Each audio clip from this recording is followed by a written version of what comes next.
This week on the Step Back, I talk about the Brooklyn Nets, the New Orleans Pelicans, Clint Capela, and the COVID situation going on in the NBA. Stay tuned.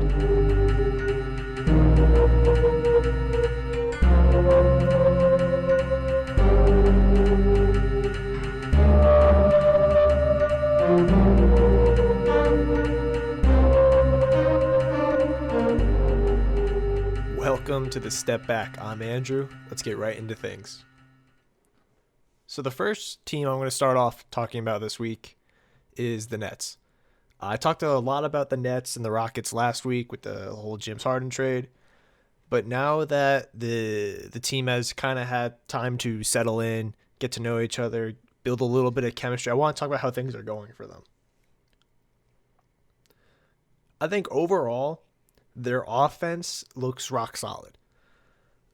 They've scored like 120 points, somewhere around there, every game since Harden has been on the team. And that is what we were kind of expecting for this team going forward. We knew with three great offensive players in Kyrie, Harden, and KD, their offense has the potential to be really, really good and maybe even the best offense of all time. We'll see how that goes later on into the year. I think Harden's fit on that team is a little bit awkward. He certainly fits in with Durant and Kyrie, but it's not necessarily a perfect fit when all three of them are playing. When it's just Durant and Harden, or it's just Durant and Kyrie, or not Durant and Kyrie, when it's Durant and Harden or Kyrie and Harden, I think Harden's fit is much better because he's got more to do in the offense than what he is when all three of them are out there.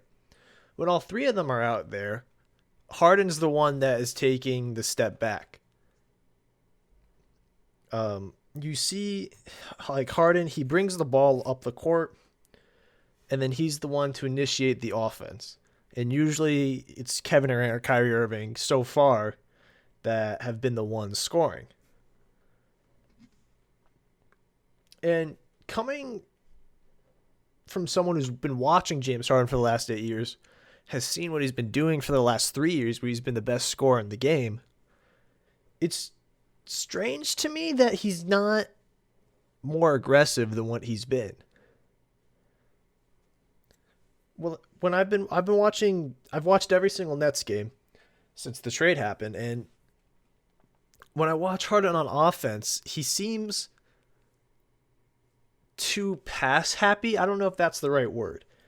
He's a little bit too willing to pass the ball to me. For the type of scorer that he is, I want to see him maybe drive the ball instead of, if he gets closed out on, usually in the past, Harden will drive the ball in, maybe go for a floater, maybe hit somebody for a lob. In these games that I've been watching him, he doesn't look as aggressive as he has been in the past. I think if Harden was a little bit more aggressive, I think this offense has a lot more potential. And to me, it's frustrating to watch Harden. He's got a good look for three, he gets closed out on, and instead of just putting the ball on the floor and driving to the rim, he just passes out to a shooter. And I understand that he wants to be more of a playmaker with the Nets. But I think Harden needs to look for his own shot a bit more. You know, and especially because I do think he's a better scorer than Kyrie Irving. Kyrie's great. But I think Harden needs to be looking for his own shot. And then when Harden doesn't have the ball, we're still kind of seeing the same stuff that he was doing in Houston. He doesn't move off the ball. So when Harden's not running the play, so say Kevin Durant's running the play, Kevin Durant will start an ISO. Harden stands at like the elbow of the 3-point arc or in the corner, and he just kind of just sits there. Sometimes he's ready to shoot, but there are other plays where he'll just stand there with his hands on his hips. And I would like to see Harden maybe, I don't know, slide up and down the 3-point arc, because you see the other guys on the team, and they're moving across the arc as Kevin Durant is moving.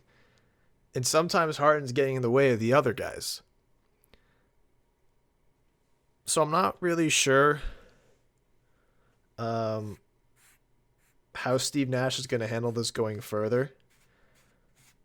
But if Harden doesn't have the ball, I do think he needs to be finding something else to do on offense. Unless he's going to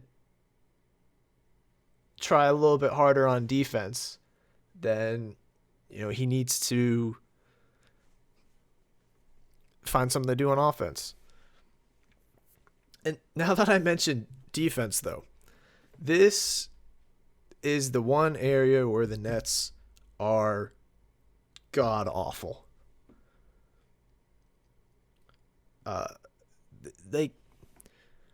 This would be an elite team if they could actually play defense. And I don't think they're incapable of playing defense, but it seems like they're not trying on defense, and that's the scary part to me. Kyrie isn't a bad defender if he wants to play defense. Harden isn't a bad defender if he wants to play defense. Kevin Durant is a good defender. DeAndre Jordan could be a good defender. Jeff Green could be a good defender. Joe Harris is okay. He can be decent. He's not. He can be average. Bruce Brown's a decent defender. Luwawu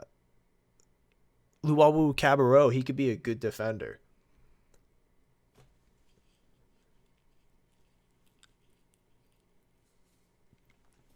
And so these guys need to. I think these guys need to build chemistry on defense. I think that's the biggest issue right now, is they need to learn how they want to play defense and how they're going to play defense well. But there are times when they actually are playing decent defense. They're forcing missed shots. But then these guys don't box out. I can't tell you how many times during the 2 Heat games that I'm sitting there, the Nets force a missed shot or the Heat miss a shot, and nobody's boxing out Bam Adebayo. Absolutely nobody is boxing out Bam Adebayo. And that's the killer to me. I think the Nets with this roster are able to force misses or get teams to miss. But if you don't rebound the ball, then you're just giving the team another opportunity to score. In that first Cavs game, I can't remember if it was the first Cavs game or the second Cavs game, where the Nets got out rebounded 50 to 29 or something. That's unacceptable. You gotta box people out and you gotta try to rebound.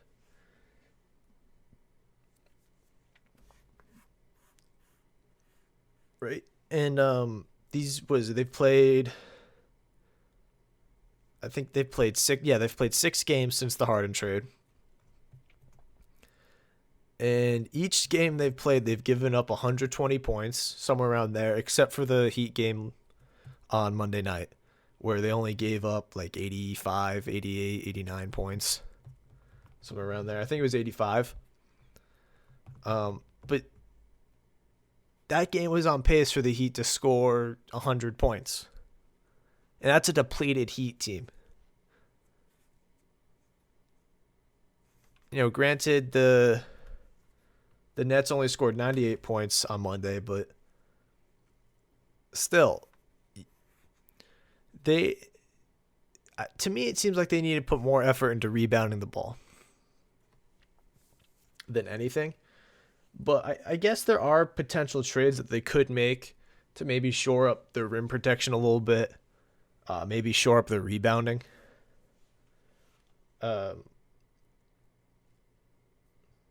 Couple of trades that I can think of would be with the Cavaliers, because I'm not sure what other teams would be willing to give up a center. Um, just because like every team that has a center likes their center, especially in the East. The East is the place with the good big men. And then the teams in the West, most the big men are young or they just fit in well with the team. No one really wants to give up their big men.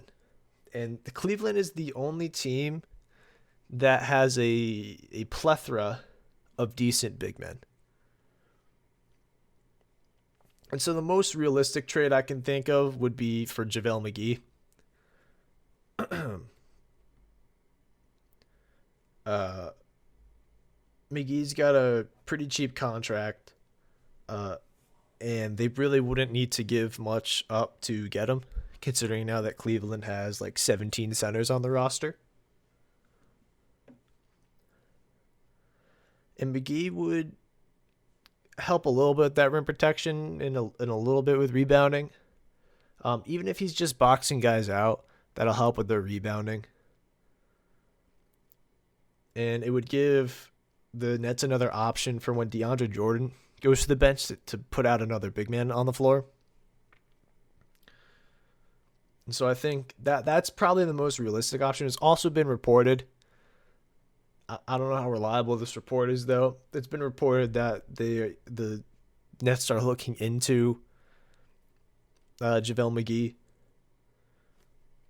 But who knows? I do think that's the most realistic trade because I don't see any other decent big guys being available at that price. The other option I see for the Nets would be for Andre Drummond. And the only way this can get done is if you trade both Spencer Dinwiddie and DeAndre Jordan. And I think you might have to trade one or two other players on like minimum contracts or something to be able to get this done. Unless I'm mistaken. I think they'd be able to find a way to get the money to work just because Drummond is making like $28 million a year, $28 million this year. So they would have to trade Dinwiddie and DeAndre Jordan. But I think it would be worth it to get Drummond because I just think Drummond not only is younger than DeAndre, he's got a little bit more bounce left. By far a better rebounder at this point. It's not even close. And then if Drummond is locked in, he gives you better defensive versatility than what DeAndre Jordan gives you. And I think Drummond can hold his own against the other big men if he's locked in, though. Now, this could be a more realistic option if the Cavs actually buy out Drummond. I don't think that's going to happen. I think the Cavs would rather let Drummond walk in free agency than just buy him out. But we'll see. We will see. I don't really think there are any more trades that or signings that the Nets can make to get this roster better. There's just not really many good players out there that I think would help them and would be available. The next team I want to talk about is the Pelicans. So again, I talked about the Pelicans a little bit last week. But this week I have no idea what is going on with this team. This team just stinks.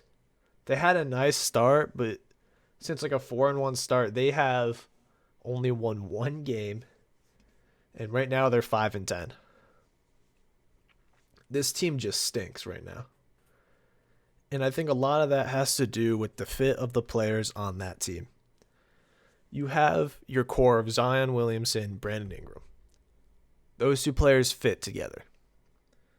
Steven Adams does not fit with this team. Eric Bledsoe really does not fit with this team. Lonzo Ball does not fit with this team. And I understand why they have Steven Adams, because he allows Zion to not have to be a defensive anchor. And Zion is just not good at defense right now. He's just not.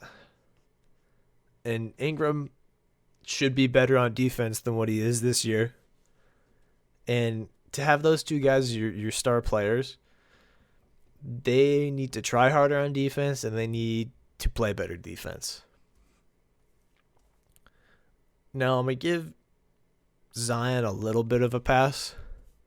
This is basically his first year in the league. He played like 20 games last season, so this is like his he's still new to the NBA. And he's offensively, Zion's been great. He's averaging nearly 24 points a game. Ingram's averaging nearly 23. And offensively, I think Zion and Ingram fit very well together. But the other players on offense just I don't know what this roster is, and I think the Pelicans need to figure out what they're doing with Lonzo Ball. They need to figure out what they want to do with Eric Bledsoe. What are you going to do with Steven Adams? I think they've committed to Steven Adams for the next few years. So we'll see how that goes. But the Eric Bledsoe and Lonzo Ball fit don't work for this team. I'm not quite sure what Stan has been doing with Lonzo, because he doesn't have the ball in his hands, so that's kind of useless. Or he's not as useful if he doesn't have the ball. I understand he's not that much of a playmaker, but you're taking out one of his strengths, and now he's not shooting the ball well at all. And some of that, I think, has to do with Eric Bledsoe being on the team. Because when Lonzo and Bledsoe are playing together, they are not good at all. Lonzo shoots much worse with Bledsoe on the floor than with Bledsoe off the floor. When Bledsoe's off the floor, Lonzo Ball's a 40% three-point shooter. Bledsoe's on the floor, he's like a 25% three-point shooter. And so these two guys just do not mesh at all. And I think the Pelicans need to make a trade to either move one or both of them. I would lean on the side of trading Bledsoe, and just Bledsoe, because I do think Lonzo Ball has potential to be a solid role player, a solid starter for this team. But I'm not sure the point of having Bledsoe for the future. And a realistic trade to me would be, you'd have to make money work, but be Eric Bledsoe, salary filler, which I think would probably have to be JJ Redick. I don't know how willing they would be to give up JJ Redick. Actually, they wouldn't need salary filler for this. So it would just be Eric Bledsoe and a first-round pick for Victor Oladipo. And now the Rockets, I don't think the Rockets at this point want to trade Oladipo. I think they want to see how this team fits together at this point. I think this might be the only team that has yet to actually play a game together. Just because they had the contract tracing right at the beginning of the season, and then guys got injured, and then the Harden trade happened, and then they were waiting for that for a couple of days, and guys got injured again. Then John Wall just comes back, but then someone else is injured. And so this team hasn't actually played together yet. So I think the Rockets are waiting to see how this team actually plays together and whether they can make a playoff push. Because I think and they think that this team can be decent. So I'm not sure how willing they'd be to give up Victor Oladipo right now. But if Victor Oladipo is on the table, I think the Pelicans need to make that trade. Granted, if you're giving up a first-round pick for Victor Oladipo at this point, you need to, you probably want to commit to him for a few more years because you're giving up that pick.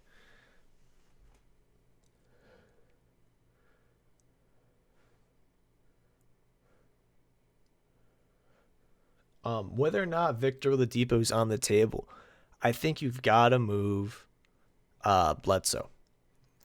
And by the time someone like Oladipo is available, it might be too late. It might just not be worth it to trade a pick for a player that late into the season, especially if you're not sure if you want to commit to them.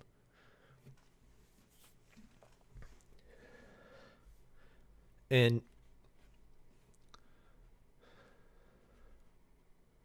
I'm not exactly sure where the Pelicans go moving forward. Maybe it might be good for them to just not be as good this season. Get like a mid lotto pick, get an actual player that fits on this team. Maybe I'm not exactly sure. I haven't been keeping track of the upcoming draft class, but maybe there's a center that can shoot and defend the rim. Maybe there's a Miles Turner like player available in the draft where they are. Maybe they get lucky. Maybe they get a top 4 pick and they could draft someone like Evan Mobley. Maybe they get someone else, but they need to figure out what to do with Lonzo Ball. Because the way this team is playing right now, Lonzo Ball is a useless player to them. Nickeil Alexander-Walker is going to be a more beneficial player to this team than Lonzo Ball, because I don't think they're utilizing Lonzo Ball correctly. And so this guy doesn't really have value to them outside of a defender. Maybe he's just in a shooting slump, or maybe they just need to get Bledsoe off this team, and Lonzo will be playing much better. That could be it. But if I'm the Pelicans, the first thing I'm looking to do right now to make a change is just get Bledsoe off the team. I just don't think Bledsoe fits at all with this team. Outside of being a good defender, he's not useful. And this team already stinks on defense, so what's the point of having Bledsoe?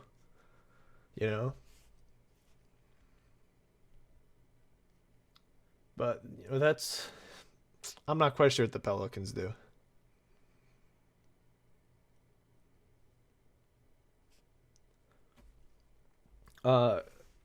There is one player I want to talk about this week, and that is Clint Capela. I absolutely love Capela. I was so sad when the Rockets traded him. I love that guy. He was great for us the years that he was here. And it was nice as a Rockets fan to actually see somebody the team drafted stay with the team for a few years and actually develop and become a good player. And then we traded him away, of course. But he had a couple monster games this past week. He had a 25-5 game earlier in the week. And then later on in the week, he had a triple-double with blocks. So I think it was like 13 points, 19 rebounds, 10 blocks, something like that. But this guy is just a monster. And when I talk about Capela, I think it also is going to bring just the whole Hawks in this conversation. Because the way the Hawks are playing right now, John Collins, who has been nearly a 20 point per game scorer the last 2 years, has not looked like he has in the past. And I think some of that is due to Capela. So John Collins isn't the only lob threat on this team anymore. Now there's also Capela. So and Capela's going to be not hogging the paint, but hovering around the paint because that's where he scores the best. That's what he does the best, his work, whether it's getting an offensive rebound putback, getting a lob. But Capela knows how to play with good passers because his entire career he's played with a Hall of Fame passer, except so far with the Hawks. I'm not sure if Trey's going to be in the Hall of Fame yet. We'll see how his career goes. He's only in his third year. But if Trae Young keeps his current trajectory, he's probably a Hall of Fame player, so he's a Hall of Fame guard, Hall of Fame passer. And so Capela knows how to play pick and roll. He knows how to catch lobs. He knows how to play. And I think his experience has made him more important to this team than John Collins has. And I don't know if that's just because the new guys on the team are taking more shots or the younger guys are taking a little bit more shots. And John Collins is kind of be phased out. Maybe it's a trick to not have to pay him as much in free agency. Who knows?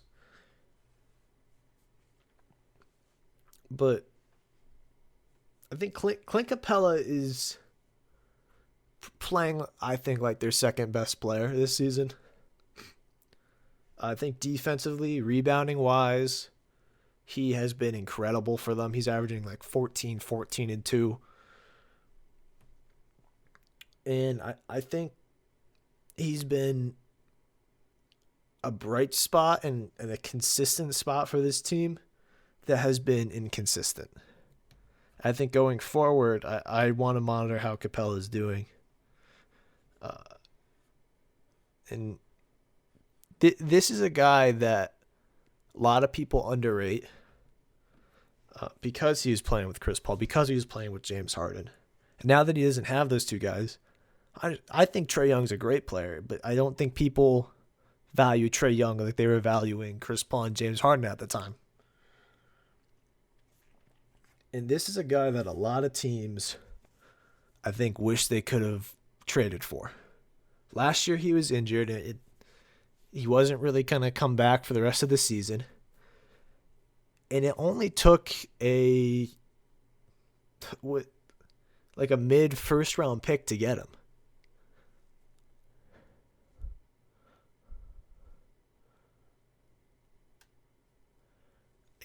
This is the center that the Celtics, I think, need. This is the center that the Nets need right now.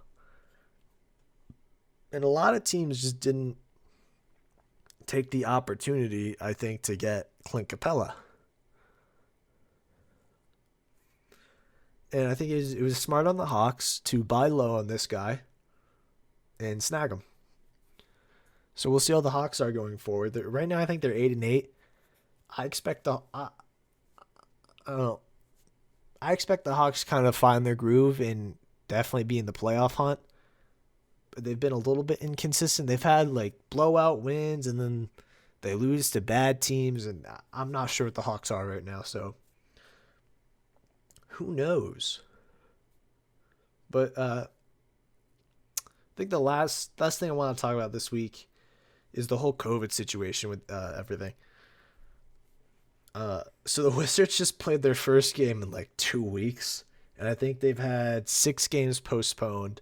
But they're not the only team with the 6 postponed games. I think Memphis has 6 games postponed. I think Boston is right around there. Other teams have had like 3, 4, 2. And I think there's talk going around NBA circles and throughout the NBA media about whether a full season gets played.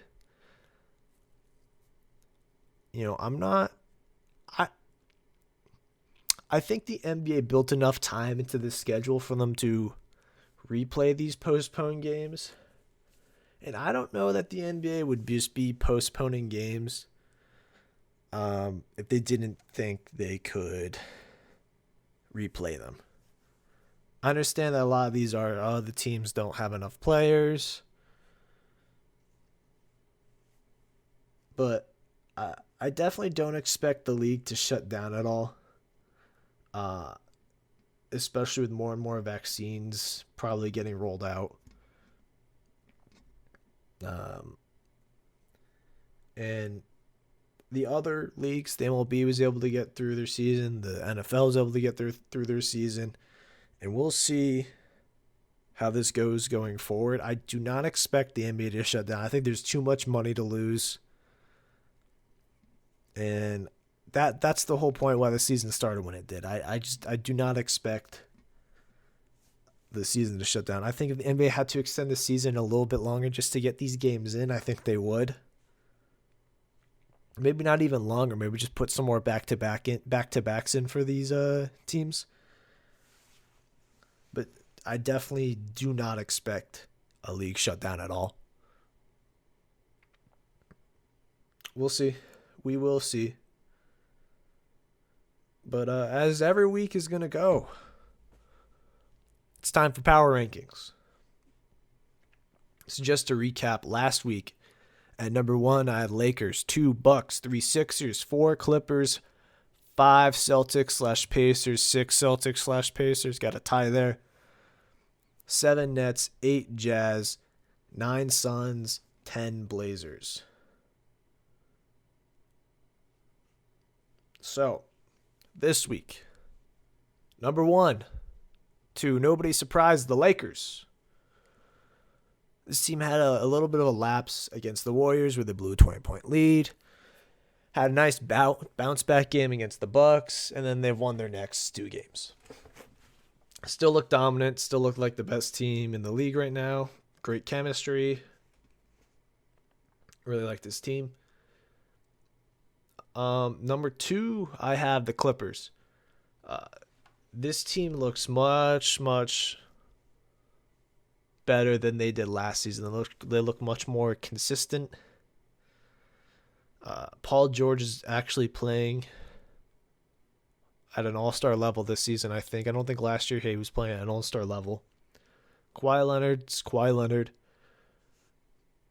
And then their other guys are solid, but I think this team has much better chemistry. I think this team knows what they are to an extent. And I think after last year's collapse, they've got a little bit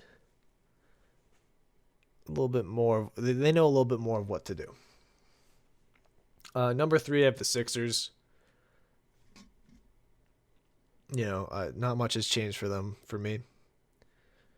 Number 4, Bucks. Dropping down 2 spots. They lost the game against the Nets, where the Nets just outscored them, 125-123. And then they lost the game against the Lakers. That was a close game, though. But I think the problem with the Bucks right now is just their defense. It's just not nearly as good as it was last season. I don't know if that's because they're just not locked in, or maybe they're just not as good defensively. Even though they kind of upgraded that roster. That the bench is still okay. Who knows? Number 5, the Jazz. Jazz moving up 3 spots.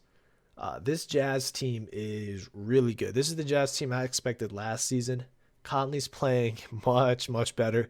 He knows the plays. He fits in now. They got Bogdanovich back. Joe Ingles is nice coming off the bench. Royce O'Neal's a decent defender when he's starting. Rudy Gobert, Donovan Mitchell, consistent. Not much to say. This team looks very good right now. Who knows how good they can be in the future. I'm excited about the Jazz. Number 6, the Celtics. The only reason I have them at 6 and not a little bit higher, I think 6 is still fair for them, is just because they haven't had Jason Tatum, and they did just get him back Monday night, and he did play well. And so I do want to see how this team plays going forward. Now that they have their 3 best guys back, they've got Kemba came back. Well, Tatum was out.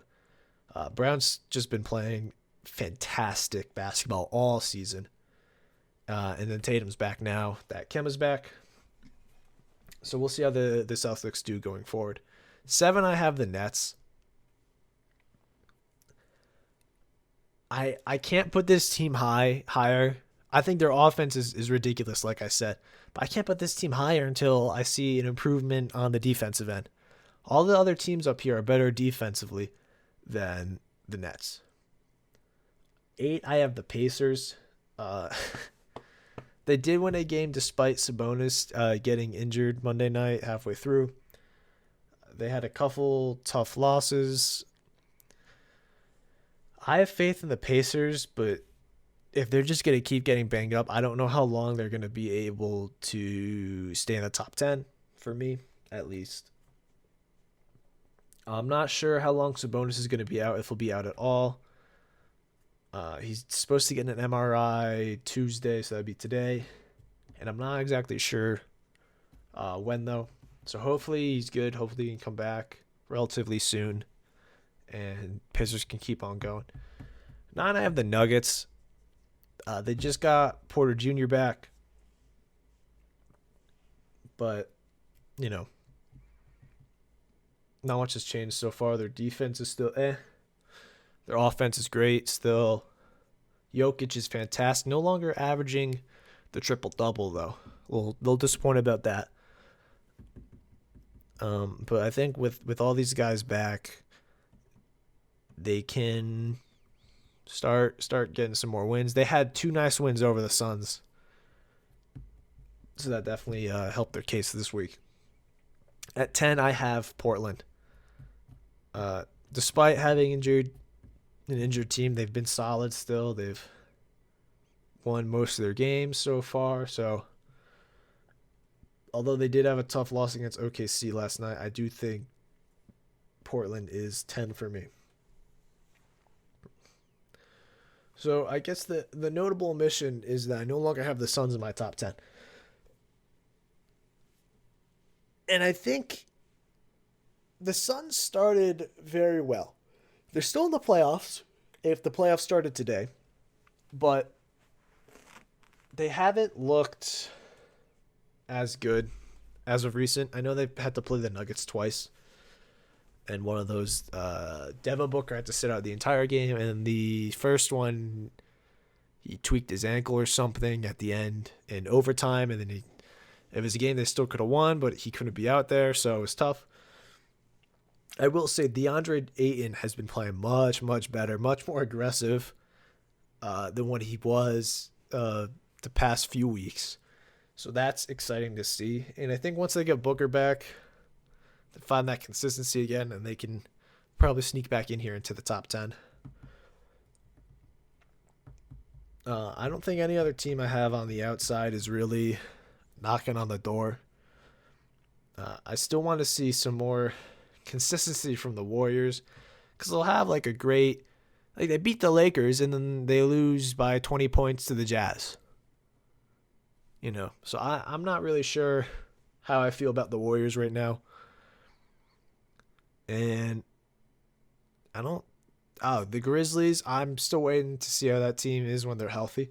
I think the Grizzlies are going to be a great, great team when they're healthy. They play well together. Just a bunch of smart young guys playing great basketball. But yeah, that's it for power rankings.